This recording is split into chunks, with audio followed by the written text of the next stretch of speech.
Hello, ladies and gentlemen. I'm Jack Arnicke, and welcome to another edition of Theater Talk, this time following the Proctor's production of A Bronx Tale.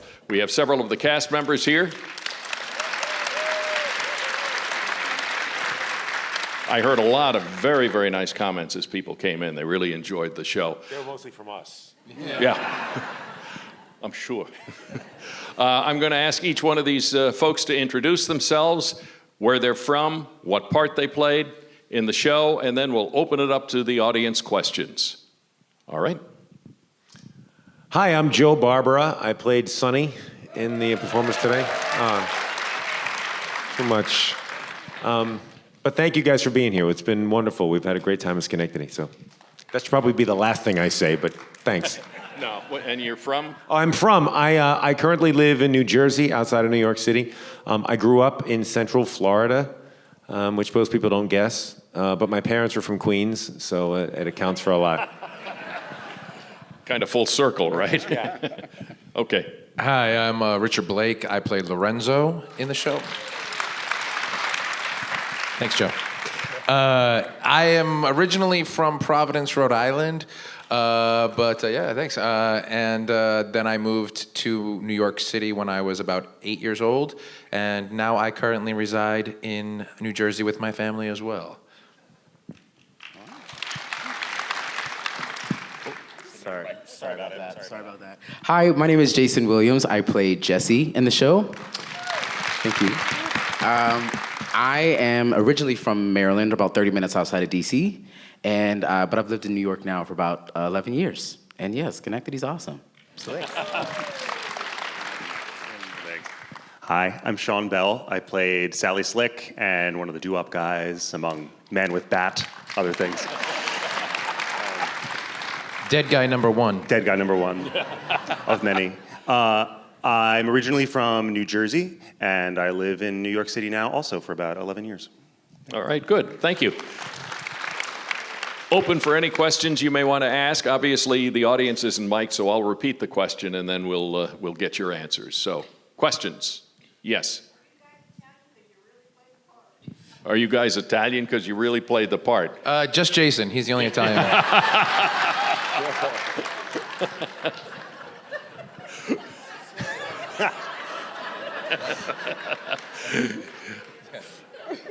Was there a hand over here? Question, yes. I have a question. When you're in the throes of an intense scene, what happens to you? Are you a person playing a part, or does that character come forward and the character go and the real person go away? All right. When you're playing a very intense scene, is that you playing an intense scene, or do you go away and actually become the character? Who wants to take that? You go first. I'll start it. That's a great question. And it actually goes to the core of theories of acting. And you have many different theories of acting, and the one that I subscribe to is that you really can never be someone else. We have this tool, and it's our body, it's our sensibilities, it's ourselves. And you just live honestly and truthfully under imaginary circumstances. So that's the school that I went to. There are many other schools, and sometimes we take a little bit from different theories as well, and you kind of combine them all and see what works best for you. And I think that really happens. But basically, if you're not using yourself in some way, I think you can't be as good as you can be. So I really just, it's not me being Sonny, but it's me being a guy with a lot of power in the 60s in the Bronx, who's, very, has a very soft spot for this kid, but who wouldn't hesitate to, shoot somebody if they got out of line in my neighborhood. You know what I'm saying? So you put those imaginary circumstances and you apply them to yourself, and then you just live truthfully. Yeah, just to piggyback on that, I think, you certainly want to look for things in the character that you can relate to make it honest for yourself. You can't become that person, like Joe said, but you want to find things that you can relate to make your interaction as organic and honest as possible. But at the end of the day, you guys know the Dustin Hoffman, Laurence Olivier story? So they were doing the film together, Marathon Man, and Dustin Hoffman had starved himself. He hadn't showered in weeks. He hadn't eaten all of his part. And he went up to Sir Laurence Olivier and he was like, Sir Laurence Olivier, I mean, what do you think? I've invested so much. I've become this person. I haven't slept. I haven't eaten. This and that. And Sir Laurence Olivier turned to him and said, "My dear boy, try acting."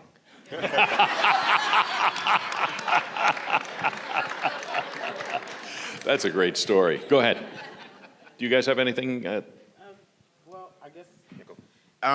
Just exactly what they were saying, and I kind of come from the same school of acting as Joe B over here, where acting is living truthfully and fully in imaginary circumstances. So I may not have experienced certain things, but there are other emotions and other things that I have felt that are very similar. So you can draw on those things and put that out into the text and into the music. Questions? Yes. How hard is it to sing and dance at the same time? How hard is it to sing and dance at the same time? For me, it would be very difficult, but It's hard. The first number, so the four DooWop guys do a lot of four-part harmony, and they've added a little more choreography to some of the numbers than was even in the original Broadway production. So the music is arranged in such a way where we're singing a lot and moving a lot at the same time. And we have some help from off stage every now and then, and we help each other. But yeah, it's hard. It's stamina, mostly stamina, and learning how to pace yourself. and why doesn't our new guest introduce himself? Hi. Howdy. Glad you could join us. Yeah, thank you for having me. My name is Antonio Beverly, and I play Tyrone in A Bronx Tale. And where are you from originally? I'm from Baltimore, Maryland, originally. All right, interesting. Do you guys, any of you guys ever live in the Bronx? No. No. No? No. I lived in, in Washington Heights and, up there, but that's Close, but not no cigar. Yeah. All right, questions? Yes. Have you just started on your national tour? Schenectady, the first stop? Have you just started? I was reading that a lot of you were in the original Broadway production, and now you're here, and you're going to be going on to different parts of the country. Is this one of your first stops? All right. Well, several of these folks were in the original Broadway production, wondering if this is your first stop or have you been elsewhere? This is our second stop. So last week we did the show. We spent like 2.5 weeks in Rochester, New York, where we teched the show, and then we performed it for a week there, and then we closed the show down there on Sunday of last week, and we opened up here on Tuesday. And then we finish here, and we have a week off while the trucks make it all the way across to Los Angeles, and then we open up in Los Angeles for the month of November. We're actually there out in California for a while. And you get a week break and then get to fly out while the trucks are rolling. That's right. Yeah. Okay. And what part of Boston are you from? Yeah, I was gonna say. I'm like, you sound like my family. Yeah. I was thinking. Actually, Dorchester. Dorchester. Dorchester. She's from. I moved to Manhattan to be with United Airlines, met my husband, and lived in New Jersey. Oh, okay. She's from Dorchester, moved to Manhattan, met a husband, and moved to New Jersey. Yeah. Yeah. You think it's a little of the accent, right? Still a little bit of a dot rat.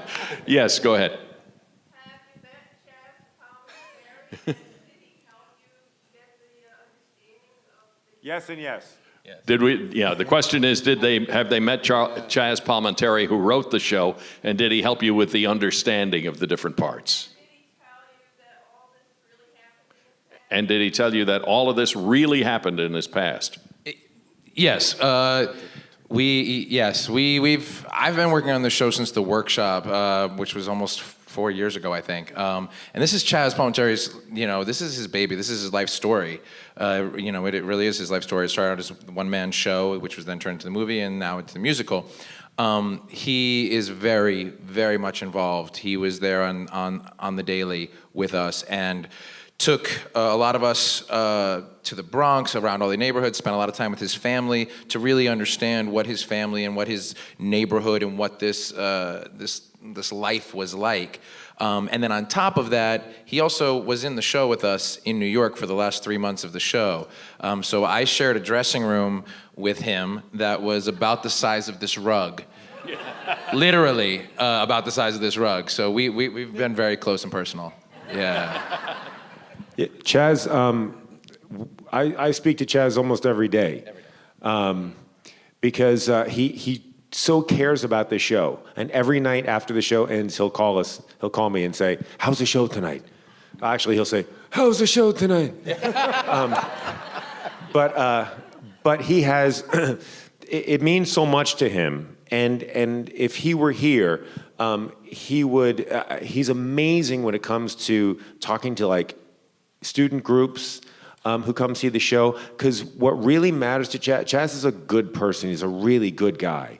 And what matters to him most is that kids and young people take the lessons from this show, and to him, the 2 lessons are: the saddest thing in life is wasted talent, and the choices you make will shape your life forever. And he would always tell the story, if he were here, he would say, what happened to, the show is 95% accurate of his life growing up. There was one difference, which I don't think he'll mind me mentioning. He did have a bunch of friends with Molotov cocktails who got killed in a car. I mean, they were going to the black neighborhood and gonna blow it up. I mean, that all really happened. They pulled up and they said, "See, get in the car, get in the car." And he opened the door and he got 1 foot in the car, and he thought about his parents, he thought about his father, he thought what they would think and what they would say, and he thought about that decision, and he said, "No, I'm not gonna get in." And that's really what happened. Sonny didn't actually pull him out of the car. But he wrote that for the story because it helps, it's a little more dramatic story. But like I said, 95% of this is true. And he will tell people, especially anybody, kids or even adults, the choice that he made at that moment, shaped his life forever. And didn't only shape his life, shaped your lives and our lives, because none of us would be here if he got in that car that day. So that's the impression he likes to make with kids and young people, and that's what he really wants the show to be about. He really wants the show to have a positive message, them make good choices in your life, no matter who you are and what you do. So I think he'd like that. His father actually gave him a card when he was young that said, "The saddest thing in life is wasted talent." And he put it on it was like a little note that he put on his mirror, and he looked at that every single day. And Chazz actually carries around with him now these cards, these little business cards. Chazz always has like a ton of them in his pocket, and anytime he meets a young person and they come up to him and they talk to him and this and that, he hands them this autographed, signed card that says, "The saddest thing in life is wasted talent." And he's like, anytime you are in a situation, he's like, "I want you to look at this card, I want you to think about it, and and hopefully it'll help you make the right choice." So it's he's salt of the earth. That's outstanding. I don't know whether you guys know, but before you came to town, he came to town. He was visiting here. So the next time you talk to him, ask him how he liked Parecas. Parecas, yes. All right. Question, yes. How did you get into acting? Why don't we start on the far end there, and we can work it on down. I started with this teen professional theater company called CCTA in Columbia, Maryland, and actually Networks is based in Columbia, Maryland. I started doing shows there, then I started doing shows in high school. Then I went to college for dance, actually, and then decided, well, I love musical theater. I've done it my entire life. Why not try this? And now I'm here. Now you're getting paid for it. I started doing community theater when I was in 3rd grade. I sang The Bare Necessities for my first audition, and I forgot the words. But then when I sat down next to I don't remember this, but my father said I sat down next to him afterwards, and I looked up at him and I said, "I could get used to this." And here I am. I actually started pretty late, so I didn't really start performing really until I got to college. My parents were not keen on the idea of me majoring in musical theater. So I majored in kinesiology instead, but I would work at the theme parks over the summer and sing and dance. And I just decided one day, once I realized all my friends were in graduate school and I hadn't applied yet, that I wasn't going to be going to graduate school and I was going to be pursuing acting instead. So yeah, that's kind of how I jumped into it. I broke my nose. That's basically how it started. I was 4 years old and tripped on the stairs going upstairs and shattered my nose. And so my parents put me into gymnastics class, and right next to where I took gymnastics was a dance studio, and I saw tap dancing one day. And I just said I wanted to try that, so I started tap dancing. That led to dance competitions, and that's where I got discovered, if you will, at a dance competition when I was 8 years old. And an agent saw me there and asked me to go out for this show, and I got it, and that was when I got my equity card at 8 years old, and I haven't stopped working since. So. Richard Blake, ladies and gentlemen.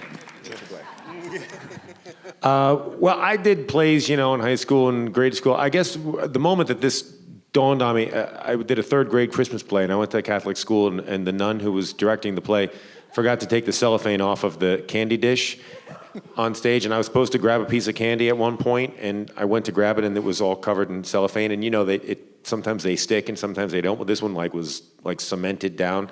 So the more I tried to struggle with it, the bigger the laugh got, and I thought, oh, that's pretty cool. So then I faked it, and I struggled even more, and the laugh got bigger, and it was I'm like, this is kind of fun. But I didn't study musical theater in college. I actually studied TV and film production because, like Jason, my parents weren't keen on me majoring in acting or anything like that. So I studied TV and film, and I worked at Entertainment Tonight for the first 2 years after high school. And it was always around Broadway shows and movie premieres, and we were always interviewing people that were doing what I wanted to do. So I finally just quit and became a waiter and started taking classes and auditioning, and here we are. And after the show, Sister said, Oh, good job. good job. Okay. Yeah. I wish I had had her. By the way, we have a group from Duanesburg Central School about 15, 20 miles away, a group of kids. So thank you for joining us today. There was a hand up over here. There. Okay, go ahead. Was it challenging to sing doo-wop? Was it challenging to sing doo-wop? Yes. It has its own challenges. I've done a couple of productions of a show called Forever Plaid, if anyone knows that show, which is not exactly doo-wop, but it is very tight, close harmony. So I kind of had an ear for it already, which is great. But yeah, it's hard, and tuning into each other. We get together every day before the show, about 15 minutes before the show, and we sing through a few things just to kind of key into it. But it's really satisfying. It's a really fun way of singing when you can be part of something that's one sound. Yeah, I like it a lot. That's great. Anyway. And even though we don't actually sing any doo-wop in the show, a lot of us, Joe and I both, and a lot of other cast members in this show did Jersey Boys. A lot of us have made the move over from Jersey Boys to here, so a lot of the cast is used to singing these kind of songs and this kind of music. So That's cool. I always love the picture of a group in like Philly or someplace standing under a street light singing doo-wop in the 50s, which is something I remember and you guys don't. Questions? Yes. How many stops are on this tour? 30-ish? So far? Yeah. I think it's like 30-something, 30 or 40, somewhere in there. Will you all stay together? Until somebody, can't stand somebody anymore. I don't know. Yeah, I hope so. Does the contract run through, or is there a specific period of time where you could have it out for another show? I'm planning on being here the whole time. yeah, Okay. I think we have. I think people's contracts are different, but most of us, I think, are signed on for the duration. There may be outs for other projects and things like that, but I think most of us are here for the duration. Okay. All right, good. That's good to know. One more question, and then they have to go get a bite to eat. Where was the... Yes? Who's your favorite male singer besides the present company? Who's your favorite male singer besides anybody here? I can't say Richard Blake. That's what I'm screaming. Wow. I mean, I'm a big Sinatra, Dean Martin, and Elvis fan. My kids will. I'm actually must be much older than I really am because I was born in the wrong era. But my kids, every time I go, "Who's that singing?" They know to answer either Frank, Dean, or Elvis. So. A lot of deep thought going on. That's here. hard. I don't know. I mean, I honestly don't even know where to begin. There's so many different types of singers out there that, yeah, I mean, there's the Franks and the Deans, but there's also the Stevie Wonders and the Donny Hathaways. There's, also the Meatloafs and the the Dennis DeYoungs of the Styx. I mean, like, there's so many like different kinds of voices out there. I mean, I have favorite singers, I think, in every genre. So, I mean, it's hard to say. Same. Politics is your gonna say future. like he mentioned Stevie Wonder when that was in my house constantly growing up, and then someone who was really influential to me that you might not know was Tevin Campbell, who was an amazing R&B singer, and he was a kid in the '90s. Yeah, and I was obsessed and practiced his runs and tried to sing like him every day. And also Steve Perry from Journey was probably one of my favorite voices of all time. Yeah. Continue yeah, on you guys down. pretty much said everything. And Otis Redding. I love Otis Redding. I love Otis Redding. Favorite musical theater male singer is Gavin Creel, if anyone knows who that is. Probably my favorite musical theater voice. But Brendan Urie from Panic at the Disco. I'm a huge fan of his voice. It's crazy. It's kind of like Freddie Mercury. Yeah. Great. Well, So many good ones. yeah, Too many. so many good ones. So many good ones. Well, how about a nice round of applause for these folks taking time out of their day?